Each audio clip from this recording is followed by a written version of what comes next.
If you know how to play a jazz ride cymbal beat and a couple comping ideas that you got from your favorite book, but you feel like you're playing the same ideas over and over again, it just doesn't sound right, it doesn't sound authentic or sound like jazz, or when you interact with the soloist, it just isn't as musical as you want it to be, it's going to stick out a lot, and it's probably because you haven't dialed in the subtlety of your left hand, right? So this is a huge thing with jazz players, and if you want to sound authentic and be a real jazz musician, you have to have this really dialed in, okay? So when you get first started with this jazz comping thing, a lot of people will just play everything flat on the snare drum like this.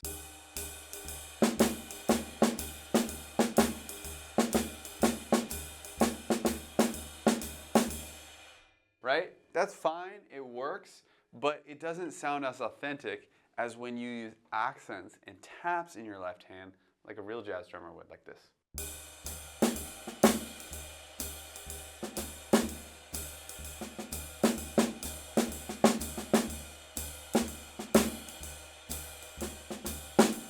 Right? It's so much more subtle, there's so much more nuance and phrasing, and this is one of the best part about a jazz drummer is their left hand, how expressive it is, okay? So in this video, what we're gonna do is I'm gonna show you your first couple of comping phrases that will get you used to having that subtle dynamic in your left hand. Now, the place I'm gonna get it from is the place where everybody should get their comping ideas. Not from a book, right? Not from a course or a YouTube video, I guess I'm making one, but the place that I got it from is from Art Blakey, right? So these comping ideas that I'm gonna play, they're coming from Like Someone in Love, his recording of that. It's the first chorus of Lee Morgan's trumpet solo on that. Now for copyright reasons, I'm not gonna play the full song, but these ideas came from that, and I'm gonna walk you through a couple of those, okay? Now the first idea just goes like this, it's and4, okay? So I'm just gonna play it on the snare drum first. 1, 2, 3, right? And you can see I get all that sweet dynamic stuff, okay? Here's the steps to get this really dialed in well, okay? First, I want you to just play it low, right? 1, 2, 3, right? And you notice when I play it low, I'm playing it at a very specific height. It's not here, it's not here, it's not here. It's what I call 3 inches. But the best way to figure it out is if I have my stick set up here, whether it's traditional or matched, right? There's gonna be a slight angle downwards just from my resting position. You can see it on my right hand too. And if I lift it until the stick is flat, parallel to the ground, that's what I call 3 inches, or that's really a tap height, okay? So I'm gonna start by just trying to play those 2 notes at a tap height, right? And what's important here is most people never play that low. So you need to get used first, before you add the accents, to playing really low like that, okay? Then, once you got that down, we're gonna do the second note really high. I'm gonna do it at what I call 12 inches, which is kind of like straight up, but just like a little bit down from that, right? Just maybe 12.5 degrees down from that, okay? So it's up like this, right? Boom. And it's important to get that first one really low and that second one really high. You see my left hand is kicking way back. You might need to go slow at first to get used to that upstroke of a low note then a high note, okay? Now, when we play, we're not gonna quite play that high, but doing that gets your muscles used to the switching between those accents in a really good way. It's gonna make it really easy later, okay? So now the next step is I need to be able to do that with the ride cymbal, okay? Most people will play it like this, right? That's good to do it first just to get the coordination, but we need to get the coordination with the accents like this.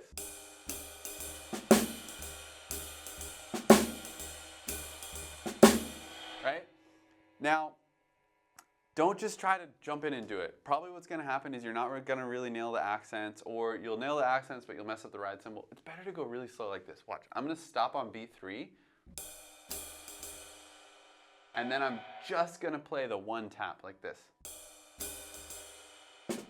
Right? Okay? Once you have that, make sure you get the tap. If you do this, you did it wrong. You need to get that low tap.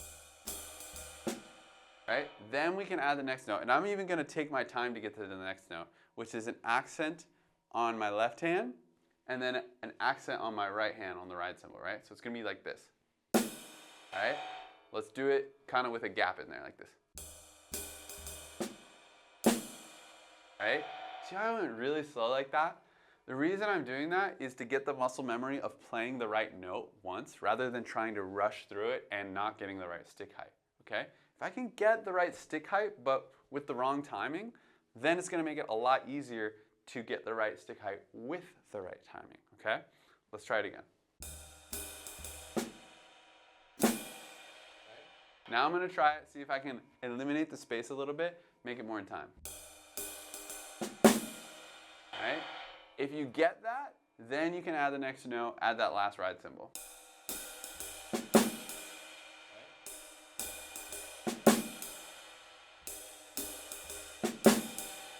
And once you're getting consistent with that accent on your left hand, then you can keep the time going and see if you can kind of loop it a little bit. So.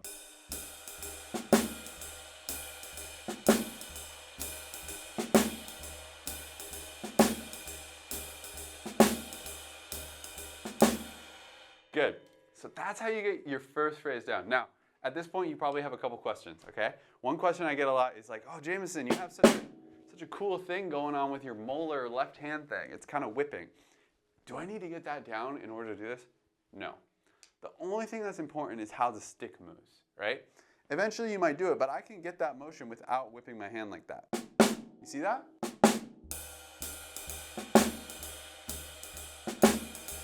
I'm really just cranking my wrist, and I can even do it match grip, right?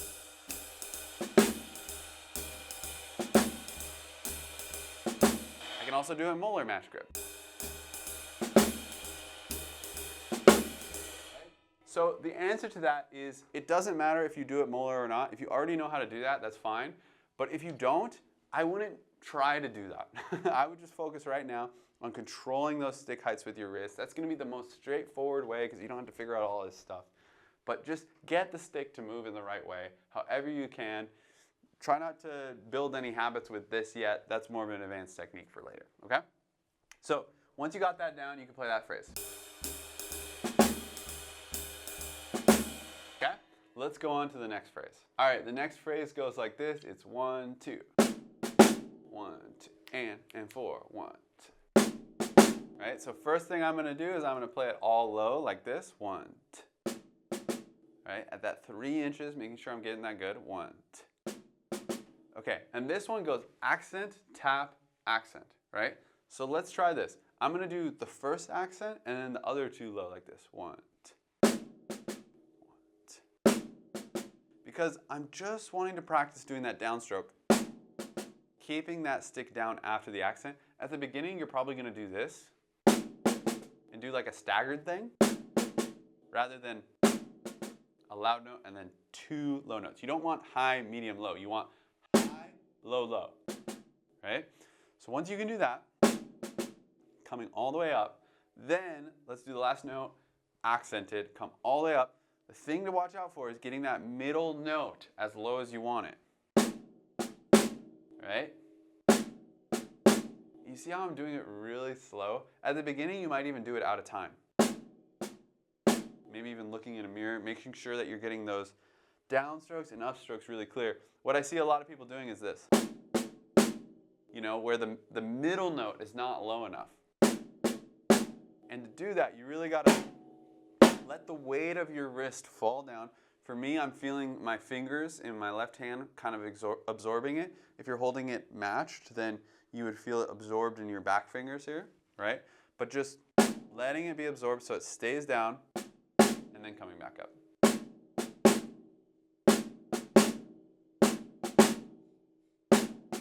Again, coming up really high, but when we go to apply it, we're gonna let it come a little less high, but going really high like that gets us the muscles, okay?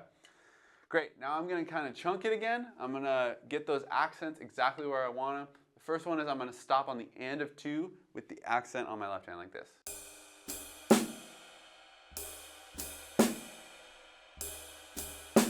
All right, I'm actually gonna add the next ride cymbal note just by itself. So 1.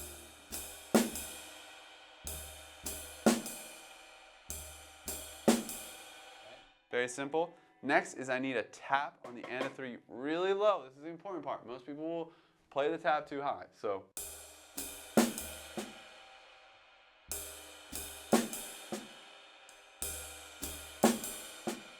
See that? You see how low that is? And I'm stopping on it so that I remember to actually play it low. If you just try to rush through this, you're not going to play it low. I guarantee you're going to be playing your taps too high. And it's not going to sound as authentic, okay? So now I'm going to play the last beat, or beat 4 rather, where I'm going to have an accented note on my left hand and on the right, right? So, cool. Going to play 1, 2, 3, and then just play the last note by itself. Just make sure I get the coordination right. All right? See how I take my time to make sure I get the right accents. Okay? Once I got that, I can make the gap a little smaller. See how I'm still kind of slowing down into it just to make sure I get the coordination right. I'm not worried about the timing yet. Okay? Once I can do that a couple times, then I can try to get it in time.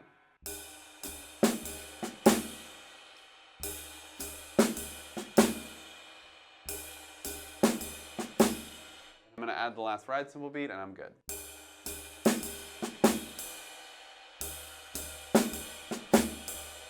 Next thing is to loop it.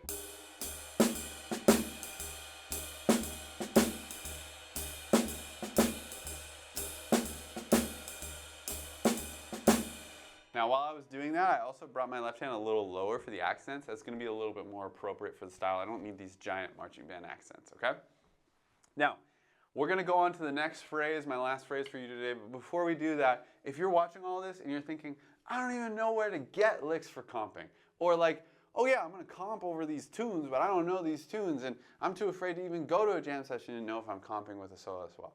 Well, yeah, that's because there's other things you need to learn to be a complete jazz musician. So if you're in that situation where you want to become a complete jazz musician, you want to learn a bunch of standards so you can go to jam sessions, you can start playing with people, start your first band, get your first gigs, that's what I help my students with, okay? So if you want to work more closely with me, click the link in the description. There'll be a short video about what it's like to work with me, and then a calendar where you can book a call with me. You can have a short chat to see if it's going to be a good fit for us to work together on your jazz playing. Looking forward to meeting you there. Let's go on to our last phrase here. All right, our last phrase, you know the process by now. I'm going to play it by itself. 2, 3. All right, first step is to play it all low. 2, 3. 2, 3. Okay? Once you can do that, then play it a little slower and get that accent nice and high. 1, 2, 3. 2, 3. Pay attention to my motion. Notice how I'm lobbing it back like super floppy. The analogy I like to use with my students, they love this, is it's like I have a big salmon in my hand and I'm just flopping it back, right? It's not snappy, it's not, right? That's gonna make it really hard to play later. You wanna be super relaxed when you're playing, super flowy, circles, constant motion, that sort of thing, okay? Last time. 2, 3. Okay, great. Now we're gonna chunk it. I'm going to start by stopping on beat 3 of the ride cymbal here. This is before any of the comping notes happen. Okay? And then I'm going to play the 2 triplets, low. Okay? Even with a gap like that, that counts as a rep. Let's do it again. Just getting the coordination. Now let's bring it more together rhythmically.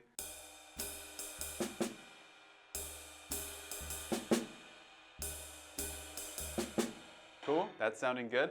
I'm going to do the next chunk, which is beat 4, tap, and ride cymbal right here, like this. It's almost like a flam. If I played it on the snare drum, it'd be 2 different heights like that, right? So, see how I do it slow so I can get the coordination right. It's not something we need to rush through.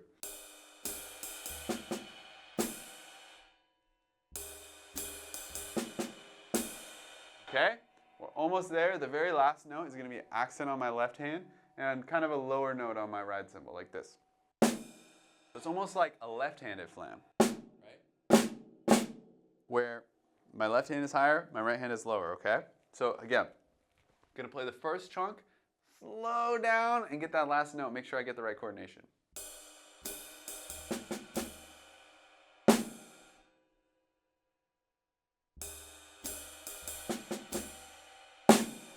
Right?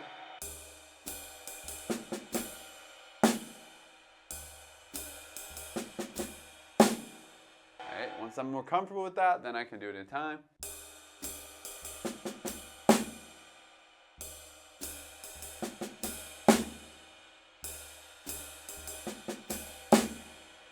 Boom, that's my phrase. Now I can loop it with some time.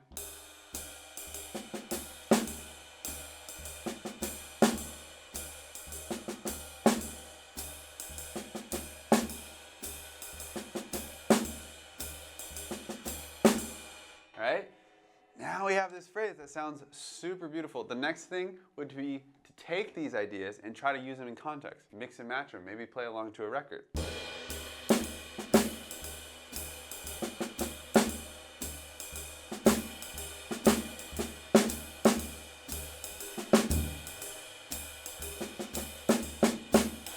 You see I'm mixing them with some of my own ideas. I'm switching between them, making them my own. And that's how it's going to get finally into your playing. You're going to have this left hand that's dynamic. It sounds like an authentic jazz drummer. Now, one more bonus tip I want to give you is that everybody has The Art of Bop Drumming by John Riley. I love that book. I wore my copy out. And something that is really beautiful about that book, everybody does the comp examples, but if you go listen to the disc on the comp examples, where you can hear John playing them, he does this.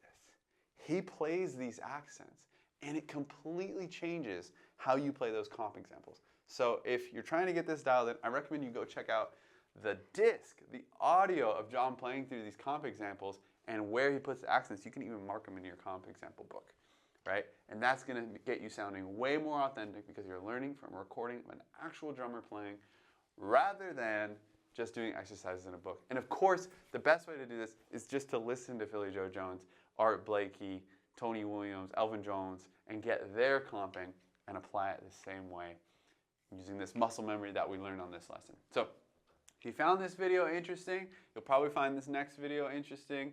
You might want to subscribe or like the video. I will see you on the flippy flop.